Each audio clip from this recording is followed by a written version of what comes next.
বন্ধুরা, আজকের আমার ভিডিওর বিষয়বস্তু হলো গোলাপ গাছের জুলাই মাসের পরিচর্যা। জুন মাস প্রায় শেষ হতেই চলল, জুলাই মাস শুরু হয়ে যাবে। আর জুলাই মাস শুরু হওয়া মানেই কিন্তু বৃষ্টির পরিমাণ বাড়তে থাকবে। জুলাই মাসে যদি তোমরা তোমাদের বাগানের প্রত্যেকটা গোলাপ গাছে নতুন গ্রোথ আনতে চাও, গাছে যদি প্রচুর পরিমাণে ফুল আনতে চাও, তাহলে আজকের ভিডিওতে যে পরিচর্যা দেখাবো, যে খাবার গাছে প্রয়োগ করা দেখাবো, সম্পূর্ণ ঘরোয়া খাবার প্রয়োগ করে বাগানের প্রত্যেকটা গোলাপ গাছের পাতা থাকবে সবুজ চকচকে এবং গাছের ভালো গ্রোথ হবে। অতিরিক্ত গরমে তোমাদের বাগানের যে সমস্ত গোলাপ গাছ একেবারে শুকিয়ে গেছিল, গাছে কোনো রকম কোনো গ্রোথ ছিল না, গাছে ফুল আসছিল না, আজকের ভিডিও দেখে পরিচর্যা করার পর তোমাদের বাগানের প্রত্যেকটা গাছের কিন্তু নতুন নতুন গ্রোথ আসবে। গাছের পাতা, যে পাতা শুকিয়ে গেছিল সেই জায়গায় আবার নতুন প্রকচি পাতা আসবে। তাই আজকের এই ভিডিওটা কিন্তু মনোযোগ দিয়ে দেখার অনুরোধ রইল, একটু স্কিপ করো না, স্কিপ করলে অনেক কিছুই মিস করে ফেলবে। নমস্কার, আমি লাবণী, আমার বাগানে তোমাদের সবাইকে জানাই স্বাগত।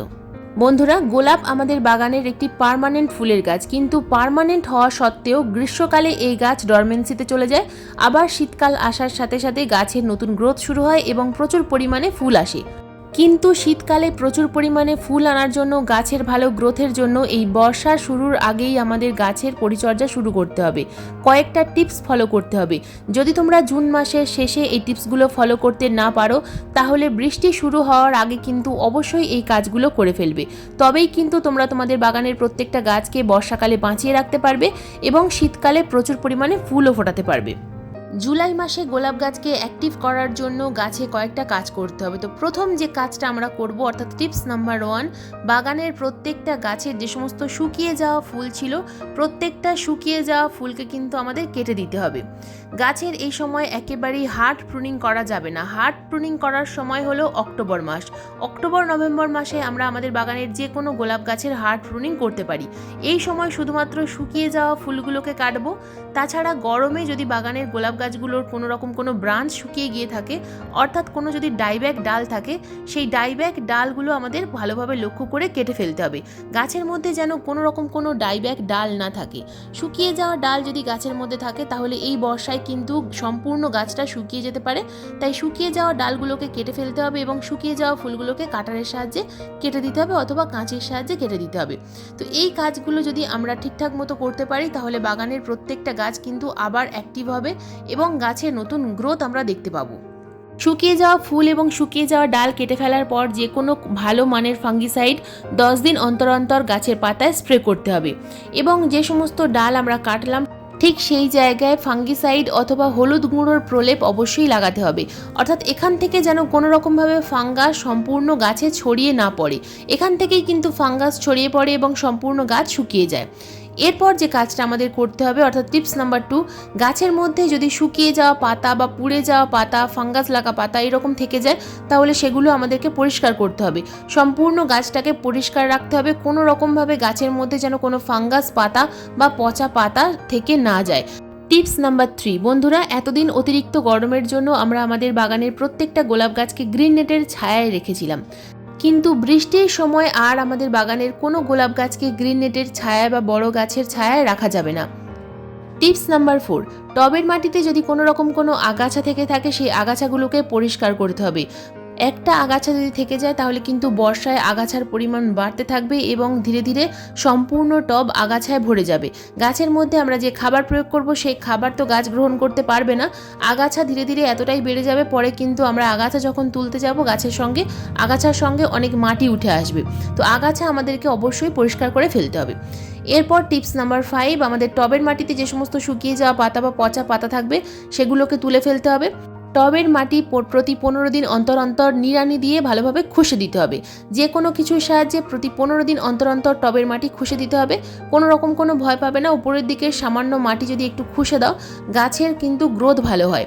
গাছে যে আমরা খাবার দেব, যে জল দেব, সেই খাবার বা জল গাছের শিকড়ে খুব ভালোভাবে পৌঁছাবে এবং আলো বাতাস শিকড়ে পৌঁছাবে, যার ফলে টবের মিডিয়াতে কিন্তু কোনো রকম কোনো ফাঙ্গাস প্রবলেম হবে না। অনেক সময় মাটি শক্ত হয়ে জমাট বেঁধে যায়, উপরে বৃষ্টির জল পড়ে এবং ধীরে ধীরে জলটা ড্রেনেজ হোল দিয়ে বাইরে যেতে অনেকটা সময় লাগে, যে কারণে আমাদের গাছের মধ্যে, শিকড়ের মধ্যে কিন্তু ফাঙ্গাস প্রবলেম শুরু হয়ে যায়। তাই প্রতি 15 দিন অন্তর অন্তর টবের মিডিয়াটা খুব ভালোভাবে খুশে দেওয়ার চেষ্টা করবে। টবের মাটি খুশে দেওয়ার পর গাছে দিতে হবে খাবার। তো এই সময় আমরা কি খাবার দেব? সম্পূর্ণ ঘরোয়া খাবার গাছে এই সময় আমরা প্রয়োগ করব। কোনো রকম কোনো রাসায়নিক খাবার বর্ষাকালে প্রয়োগ করবে না, অতিরিক্ত রাসায়নিক খাবারে কিন্তু গাছ মারা যায়। তো প্রথম যে খাবারটা আমি নিয়েছি সেটা হলো চা পাতা। বন্ধুরা এখানে কিন্তু তোমরা দেখতে পাচ্ছ যে ফ্রেশ চা পাতা আমি নিয়েছি, তোমরা চাইলে এখানে ইউজ করা চা পাতা নিতে পারো। টবের মিডিয়া ভালোভাবে খুশে একটা গ্যাপ তৈরি করে নিয়েছি। তো এখানে আমি প্রথম যে খাবারটা দিলাম সেটা হলো চা পাতা। ফ্রেশ চা পাতা 1 চামচ পরিমাণ একটা 10 ইঞ্চি টবে দিতে হবে। যদি 8 ইঞ্চি সাইজের টব হয় সেক্ষেত্রে 1/2 চামচ পরিমাণ ফ্রেশ চা পাতা নিতে হবে। যদি ইউজ করা চা পাতা নাও সেক্ষেত্রে কিন্তু 1 মুঠো পরিমাণ ইউজ করা চা পাতা নিতে পারবে। চা পাতা টবের মাটিতে প্রয়োগ করলে টবের মাটি অল টাইম অ্যাসিডিক থাকে, তাছাড়া চা পাতার মধ্যে আছে প্রচুর মাত্রায় নাইট্রোজেন। তো এরপর যে খাবারটা আমরা নেব এটা হলো অ্যালোভেরা। বন্ধুরা অ্যালোভেরা কিন্তু গাছের জন্য দুর্দান্ত কাজ করে। টবের মিডিয়াতে এরকম একটা অ্যালোভেরার পাতা টুকরো টুকরো করে কেটে যদি মিডিয়ার মধ্যে দিয়ে দাও তাহলে শিকড়ে কোনো রকম কোনো ফাঙ্গাস প্রবলেম কিন্তু হবে না। সম্পূর্ণ বর্ষাকাল গাছ ফাঙ্গাস মুক্ত থাকবে। টবের সাইজ বড় হলে অ্যালোভেরার পরিমাণ কিন্তু বাড়াতে হবে। এর পরবর্তী যে উপাদান নিয়েছি এটা হলো হলুদ গুঁড়ো। 1 চামচ পরিমাণ হলুদ গুঁড়ো একটা 10 ইঞ্চি টবে আমি দিয়ে দিচ্ছি। তো একটা টবের 3 দিকে আমি 3 ধরনের খাবার দিয়ে দিলাম। তো তোমরা চাইলে কিন্তু সম্পূর্ণ খাবারটা একসাথে মিশিয়ে সম্পূর্ণ টবে দিয়ে দিতে পারো। হলুদ গুঁড়ো হলো সম্পূর্ণ ন্যাচারাল ফাঙ্গিসাইড। হলুদ গুঁড়ো যদি তোমরা প্রতি মাসে অন্তত একবার করে টবের মিডিয়াতে দিতে পারো তাহলে গাছের কিন্তু কোনো রকম কোনো ক্ষতি হয় না, গাছের গ্রোথ ভালো হয়, গাছে কোনো রকম কোনো ফাঙ্গাস প্রবলেম তো হয়ই না। সাথে সাথে গাছটা কিন্তু সম্পূর্ণ বর্ষাকাল ফাঙ্গাস মুক্ত থাকবে এবং গাছটা সুস্থ থাকবে। তো এখানে আমি এই যে 3 ধরনের খাবার দিলাম, এটা মাসে অন্তত 2 বার দেওয়ার চেষ্টা করবে। এটা জুলাই মাসের প্রথমে আমি দিলাম এবং জুলাই মাসের মাঝামাঝি সময় আরও একবার প্রয়োগ করব। যখন বৃষ্টি থেমে থাকবে সেই সময় কিন্তু এই 3টে খাবার আমরা প্রয়োগ করব। এই 3টে খাবার দেওয়ার পর দিয়ে দিতে হবে ভরপুর মাত্রায় জল। খাবার এবং ফাঙ্গিসাইড প্রয়োগ করার পাশাপাশি গাছের পাতায় অবশ্যই যে কোনো একটা জৈব কীটনাশক প্রতি সপ্তাহে একবার করে প্রয়োগ করার চেষ্টা করবে। যদি নিম তেল প্রয়োগ করো তাহলে 7 দিন অন্তর অন্তর প্রয়োগ করবে। যদি কাকা কীটনাশক প্রয়োগ করো সেক্ষেত্রে 10 দিন অন্তর অন্তর গাছের পাতায় প্রয়োগ করার চেষ্টা করবে। কারণ যেমন আমাদের টবের মিডিয়াতে আমরা খাবার প্রয়োগ করছি তেমন গাছে কিন্তু কীটনাশক অবশ্যই প্রয়োগ করতে হবে। ফাঙ্গাসের সাথে সাথে প্রচুর পরিমাণে কিন্তু পোকামাকড়েরও আক্রমণ হয়, যার কারণে গোলাপ গাছ ধীরে ধীরে শুকিয়ে যায় বা মারা যায়। এছাড়াও বন্ধুরা যদি টবের মিডিয়াতে যদি কোনো রকম গরমের জন্য মালচিং দিয়ে থাকো তাহলে সেই মালচিংগুলোকে কিন্তু এই বর্ষার আগে অবশ্যই তুলে ফেলবে। তো বন্ধুরা এই ছিল জুলাই মাসের গোলাপ গাছের পরিচর্যার ভিডিও। আজকের এই ভিডিও তোমাদের কেমন লাগলো অবশ্যই কমেন্ট করে জানাবে।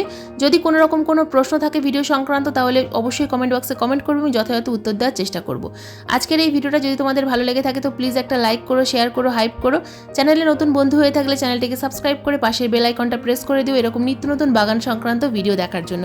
কারণ এরকম নিত্য নতুন বাগান সংক্রান্ত ভিডিও আমি প্রতিদিন ঠিক সন্ধ্যা 6টার সময় আপলোড করি। ভিডিও আপলোড করার সঙ্গে সঙ্গে যখনই ভিডিও লাইভ হবে তোমাদের মোবাইল স্ক্রিনে অথবা কম্পিউটার স্ক্রিনে ভিডিও নোটিফিকেশন পৌঁছে যাবে। আজকের এই ভিডিওটা সম্পূর্ণ মনোযোগ দিয়ে দেখার জন্য তোমাদের সবাইকে জানাই অসংখ্য অসংখ্য ধন্যবাদ।